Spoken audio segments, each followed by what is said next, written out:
decisions, coaching decisions. Let's start with Baylor. Baylor announced that Dave Aranda will be back for one more year. He has, of course, years left on his contract. There was about a 50-50 split, depending on who you talk to. Would he be back? Would they look for somebody else? Craig and Paul, Dave Aranda back with a little bit of a change here and there for 2024. I'm not surprised. You know, we were doing the post-game show the other night, and people were calling up saying, hey, give us a list of replacement candidates. And I said, look, I'll throw out some names that fit, but, like, I'm not comfortable getting into it because I honestly don't think that it's going to change and we don't know. And, you know, that's not what the people wanted to hear. They wanted Dave Aranda gone. That's what the fans wanted at Baylor. That's not what happened. Jeff Grimes is gone. He's not going to be the offensive coordinator. That means probably Eric Mateos is going with him. We'll see about that.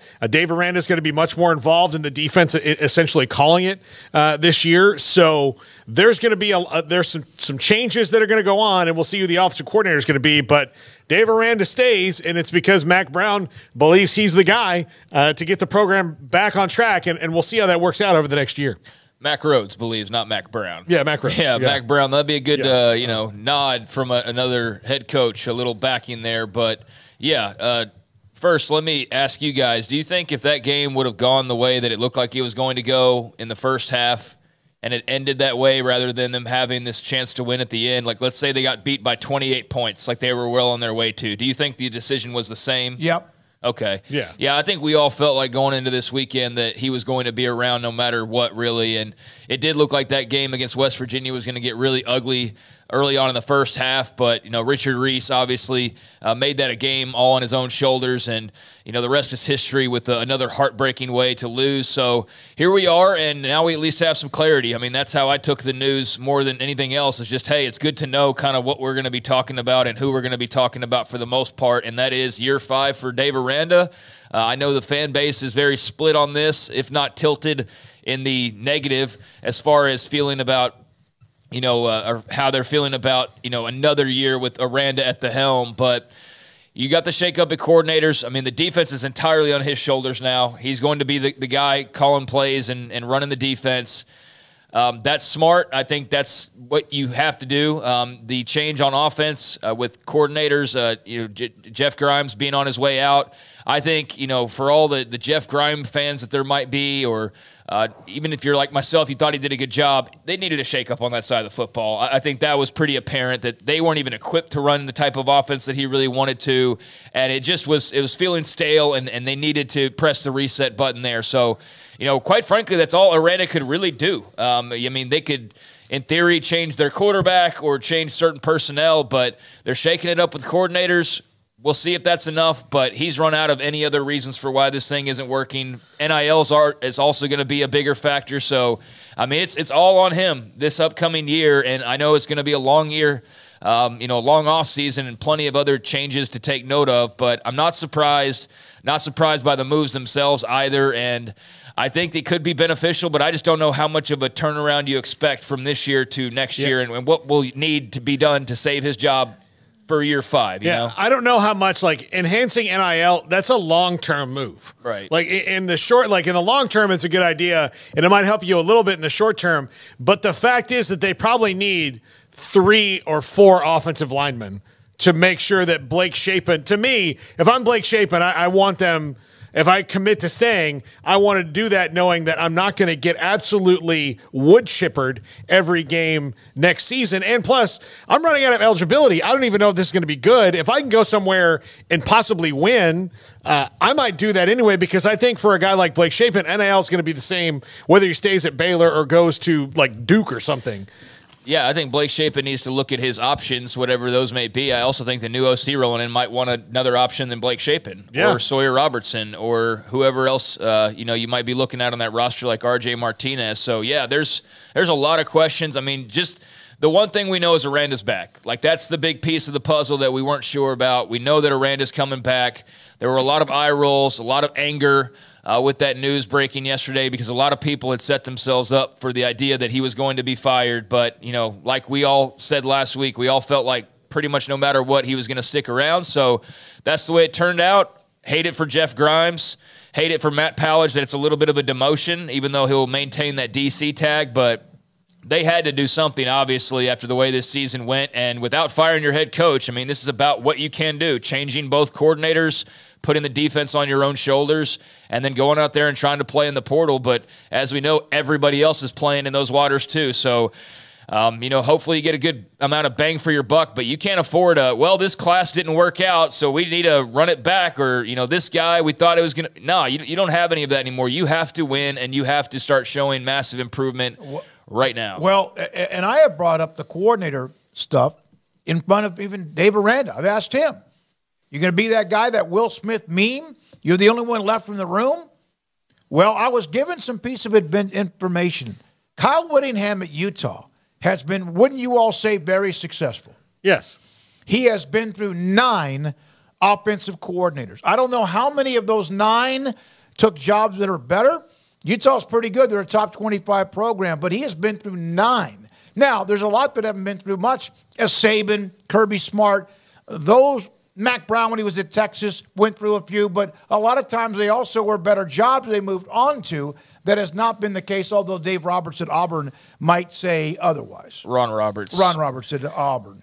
Yeah, I mean, I've seen a lot of well, how many coordinators are you going to hire and fire? As many as it takes? I mean, until he gets the plug pulled, he's going to do whatever he can, and he's going to fire and hire 6 of them if that's what it takes, and that's what he's going to do. But, you know, they started off with Larry Fedora. It was a bad hire. It was during the COVID year, and that did not work out well, and everybody knew it, and they cut bait very quickly. So, hey, there's your mulligan, I guess. But, I mean, let's not act like Jeff Grimes was just here for a cup of coffee. He's been here for 3 years, guys, right? I mean, he's been here for 3 seasons. So, you know, there was a thought there for a while that he was going to be off to be a head coach, that they were going to have to try and retain him because his stock was going to be so high, especially after the 2021 season. So, you know, he had a good run, but I mean, did y'all think the offense was going to get any better next year? And its current, absolutely not. I mean, you have your best player who's running 2 kickoffs back to even make it a game on Saturday, and you can't find a place for him on your offense. Speaking of which, I mean, so there's that part of it. So I think that, hey, you got 3 years, you had a successful 2021, but the offense, the personnel doesn't even fit now. So what's the point? You have to make a move there. And on defense, we all know that wasn't working out with Powledge. He's just not quite ready for that spotlight and that role. And so, yeah, you can say all you want to about changing coordinators and this and that, but I think we all know this is the last time that's going to happen, and it needed to happen in both cases. Richard Reese had 2 90-plus yard kick returns. You combine the totals of that, and I think there was 1 or 2 other kick returns, and he probably had as many yards on Saturday night kick returns as he's had all year long as a returning freshman All-American running back. That just doesn't make sense. Missed some games, perhaps because you're dinged up. That just did not make sense. Good for him. It took it like he took his – okay, I'm not going to get any carries he had. He still led the team in rushing Saturday with like 6 carries. So, and I'm not saying, you know, we don't know what's at practice. We don't know what's going on in the film work. But something was always a little bit weird, and I even asked him that in the postgame, and he just said, hey, they brought some other new guys in, and they wanted to give them a chance. Like, for example, Dominic Richardson, obviously Dawson Pendergrass, the true freshman, who's a grinder. But, yeah, you're right. Something had to change. Now, how many men on the roster? 85 to 110 or so? Offensive coordinator, Paul. Baylor's tight end position.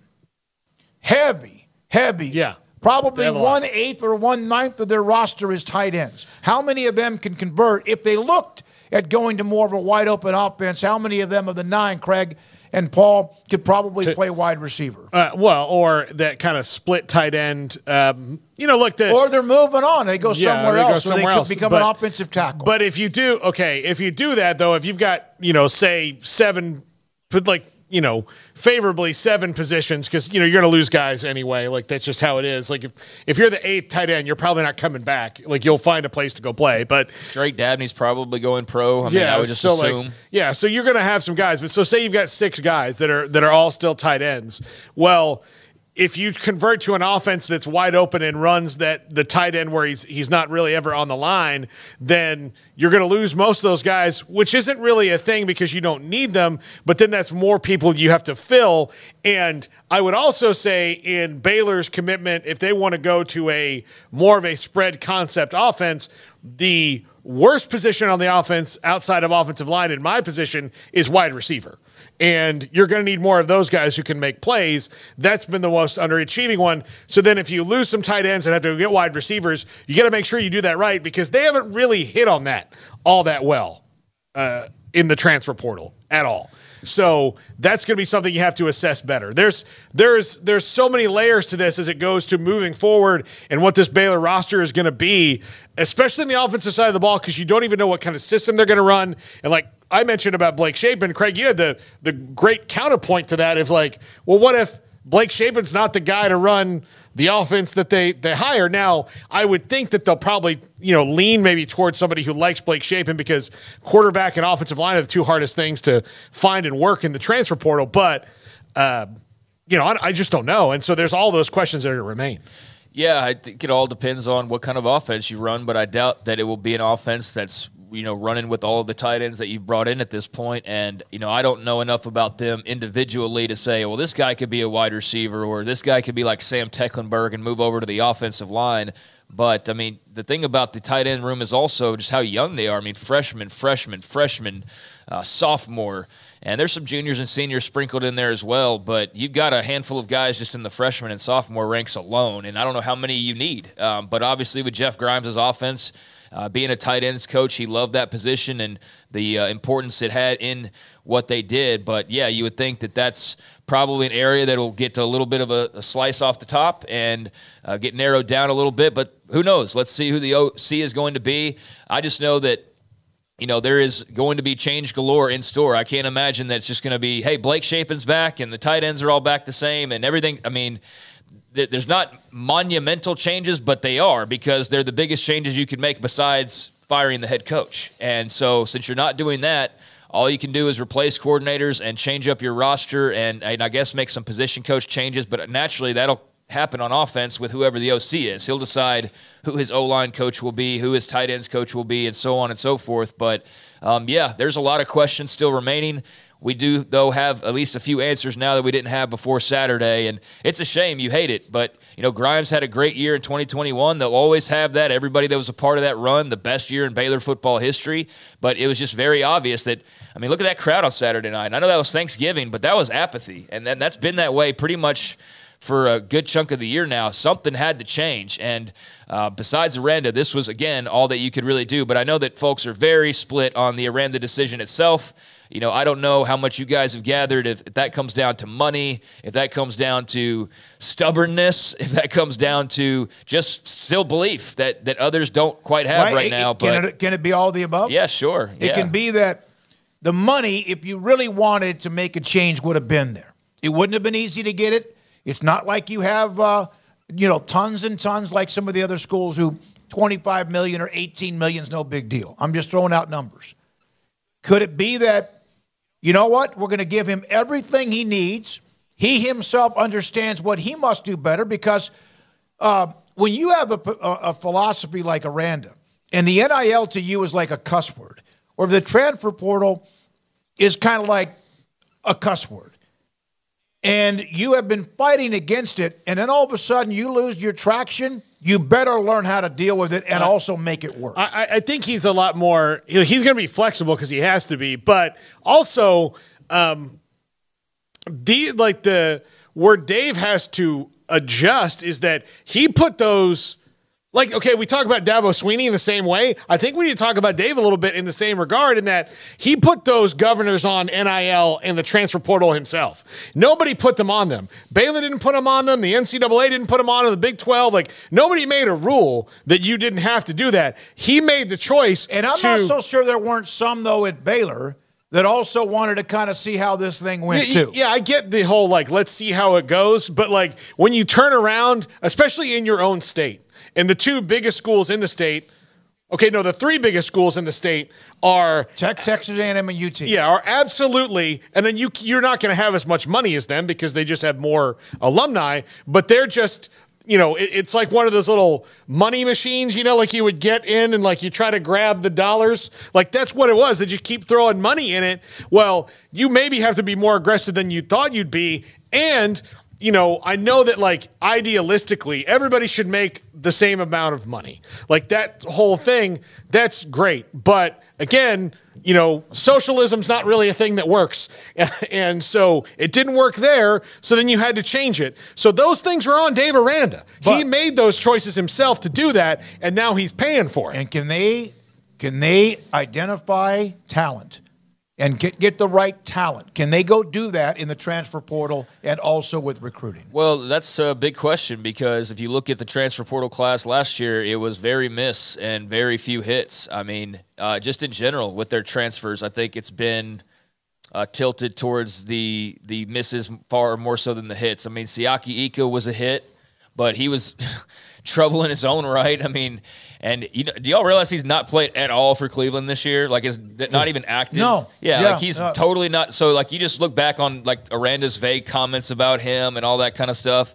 But as far as at Baylor, he had an impact, but not nearly as big of one as he probably should have had. But he did have an impact. And there's others that have had moments here and there. But, yeah, for the most part, it's been average, like return on investment or, nothing really return on investment, but nothing that blows you away and makes you think. Like, that's the whole thing when the transfer portal has been brought up is that you think about what they've already done and you go, so how's it going to be any different? Like, okay, they'll go get this guy and that guy and they'll have like a few catches and a couple things that go right. But for the most part, they're not game changers. They're not difference makers. And so what makes you think that that'll be the case this time around? I guess because you're going to up your NIL game. But again, you're just now jumping into the pool that everybody else has already been swimming in for a while. So I don't know that guarantees anything, but they have no choice but to go out there and improve this roster somehow, some way. And look, like every other decision that's going to be made from now on, whether it's coaching or whether it's the roster, it all falls back on Aranda and absolutely no one else. And if it doesn't work out, then that is another nail in his coffin and no one else's. If you do